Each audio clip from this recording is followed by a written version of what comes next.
Radio Sucesos 101.7 FM presenta su noticiero Sucesos con Milton Pérez y Verónica Larrea. Un periodismo libre para una democracia plena. Los hechos y las opiniones de los sucesos que marcan nuestro tiempo.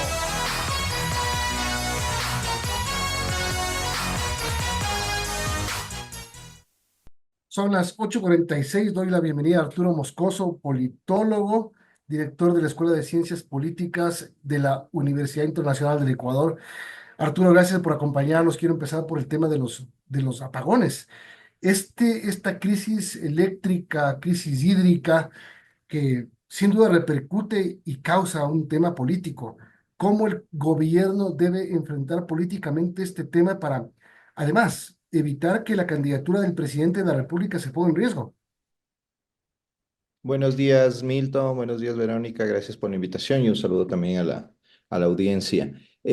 Bueno, sí, en efecto, ¿no? Esto va a tener, más allá o justamente por la molestia y las pérdidas económicas que van a generar estos apagones, una baja en el capital político del presidente, ¿no? Es obvio.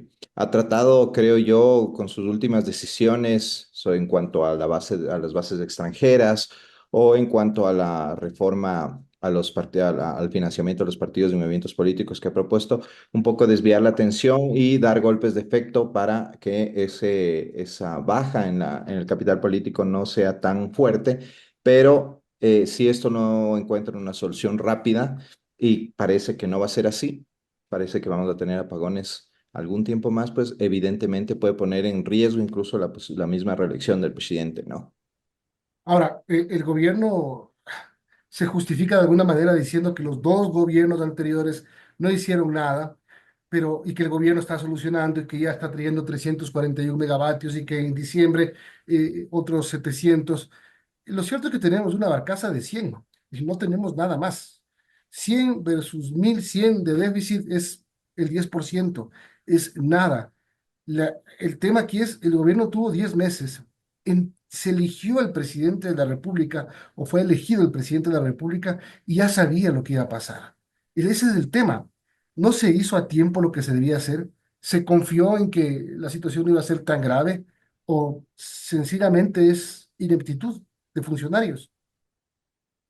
Yo creo que va por las dos cosas, Milton. Creo que eh, hubo un desconocimiento de lo que iba a pasar realmente y la falta de experiencia de funcionarios que en la mayoría de los casos no habían tenido ningún paso por por la función pública, evidentemente influye en el hecho de poder darse cuenta de lo que en realidad está pasando, ¿no?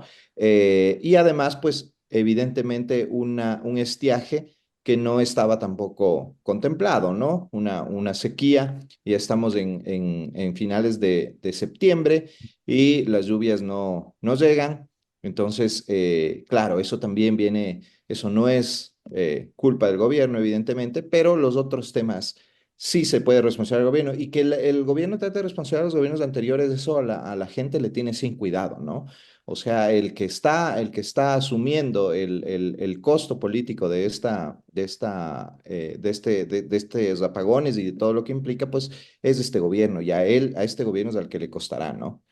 Bueno, y también le tiene sin cuidado a la gente que se reforme la Constitución para que vengan o no vengan bases extranjeras, y, menos y también por el tema del fondo partidario, del financiamiento electoral, que a veces ni la gente lo entiende. Es decir, dos temas puntuales que se plantean, como tú mismo dices, a lo mejor para distraer la atención y tenernos hablando de esto, nada desvía de la grave crisis que estamos atravesando. ¿Y qué tan grave será para que el gobierno no haya podido evitar y los apagones que empezaron desde hoy sean tan fuertes?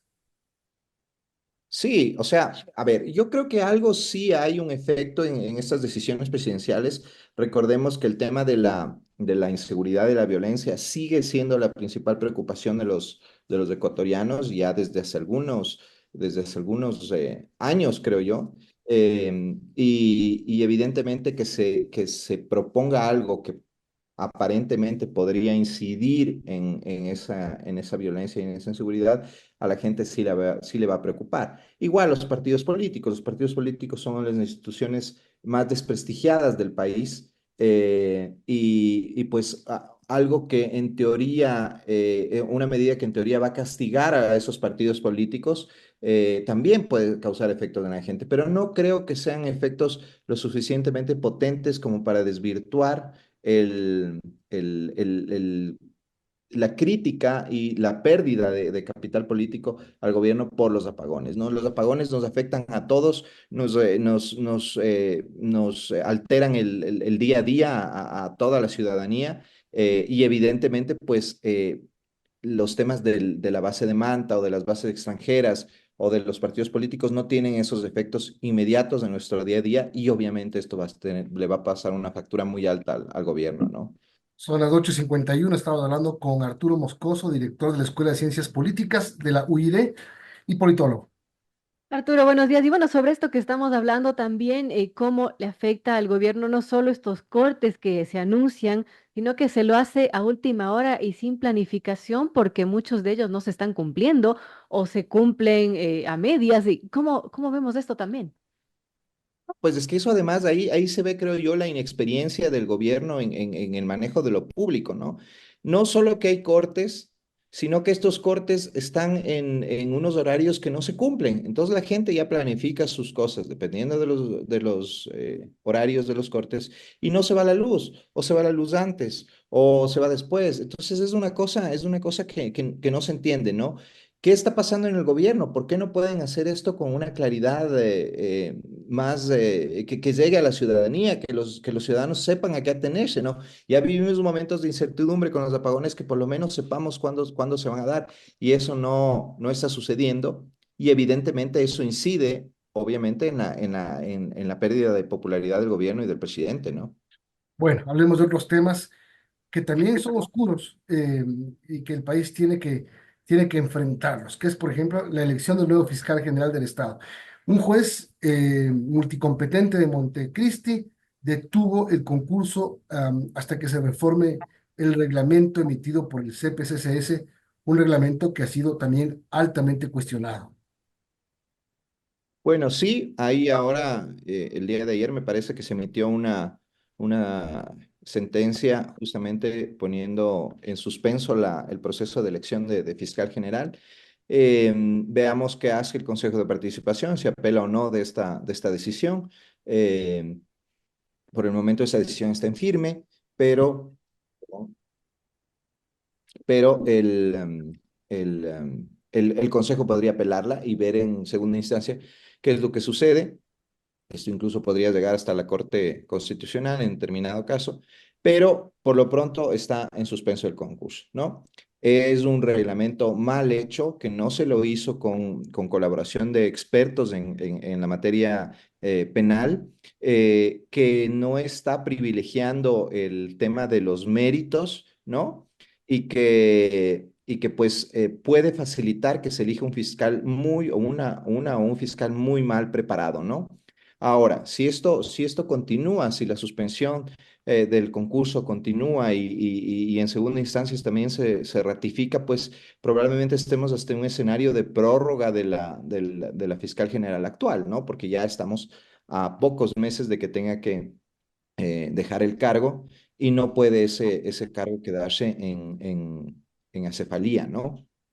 ¿Qué habría que cambiar básicamente del reglamento como para decir, bueno, le hago estos cambios y puede ser viable, o hay que hacer uno nuevo? Bueno, son algunas cosas, algunas cosas. Primero lo que señalaba antes, ¿no? El tema de la preparación académica, ¿sí?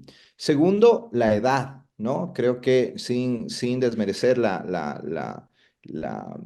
la capacidad que puedan tener los jóvenes, se necesita mucha experiencia para estos temas, ¿no? El mundo del derecho penal y de la Fiscalía General son complicados, muy complicados. Y uno tiene que tener muchísima experiencia y mucho olfato, ¿no? No solo para los casos, sino olfato político también, porque se politiza mucho y lo estamos viendo todo el tiempo con nuestra fiscalía, ¿no? Entonces hay que también tener eso, ¿no? no hay realmente una exigencia de una probidad notoria de quienes puedan concursar, ¿no? La probidad notoria que consiste en, a lo largo de los años, de haber demostrado que una persona es honesta, honrada, que no se presta a chanchullos ni a la corrupción, ¿no? Y eso tampoco está dentro de las exigencias del reglamento, ¿no?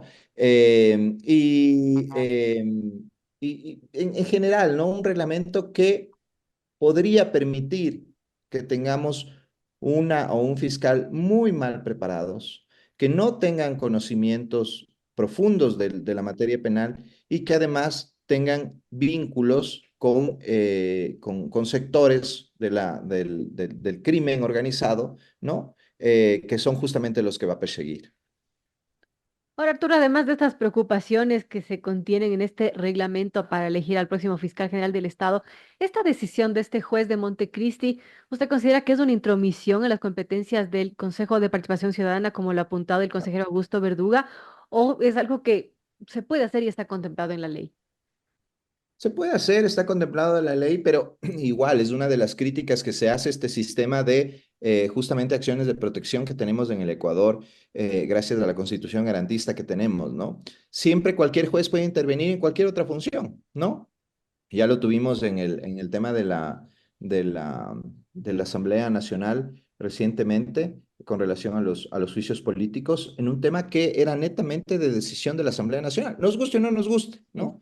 Que el hecho de pasar los juicios políticos más del gobierno a primer lugar y dejarlos del gobierno anterior para después es una decisión política, pero es una decisión que la Asamblea puede tomar, ¿no? No está escrito en piedra el cómo se deben tramitar los juicios políticos. Sin embargo, tenemos un juez que lo hizo, ¿no? Y que curiosamente la Asamblea no presentó ningún recurso en contra de esa decisión. Y ahora pues tenemos a otro juez que está interviniendo en una decisión de otra función del Estado, ¿no? O sea, tenemos intromisión de la justicia en otras funciones del Estado. Ahora, eso es preocupante porque básicamente los jueces pueden paralizar el país si es que sí lo bien tuvieran, ¿no? Y eso es grave. Sin embargo, en este caso en particular, eh, el hecho de que sea un reglamento tan mal elaborado, ¿no? Más bien nos da un respiro a los ciudadanos en cuanto a que el concurso, al menos por ahora, esté detenido. Ojalá se revea ese reglamento, y tengamos un reglamento que sea elaborado además con la sociedad civil y con expertos en la materia, que es otra de las falencias de este reglamento, pero en el fondo sí es preocupante que los jueces puedan de esa forma intervenir en las otras funciones del Estado todo el tiempo, ¿no? Ahora, cuando uno habla del tema, desde el tema político, sobre el concurso de la fiscal o de fiscalía, uno puede pensar que hay un sector que busca que se prorrogue la fiscal general y hay otro sector que busca tener un fiscal a su medida. Sí, también ese tipo de análisis se debe hacer. Sí, por supuesto, ¿no? Es un análisis ya que pasa por el tema más político, evidentemente. Hay muchos interesados en el que en que la fiscal continúe en su trabajo por lo que ha hecho, por lo bien que lo ha hecho desde cierta perspectiva. No estamos diciendo que la fiscal haya hecho todo bien ni que sea perfecta, se ha equivocado también, pero en líneas generales sí hay un trabajo que es importante, ¿no? Y por el otro lado, un sector que quiere que la fiscal se vaya para lograr impunidad, ¿no? Hay un sector político que está persiguiendo la impunidad todo el tiempo. Esa es su motivación principal dentro del espectro político. Cualquier cosa lo hacen con esa motivación. No piensan en el país, no piensan en la ciudadanía, no piensan en beneficios para los ciudadanos, piensan en cómo lograr la impunidad para sus líderes.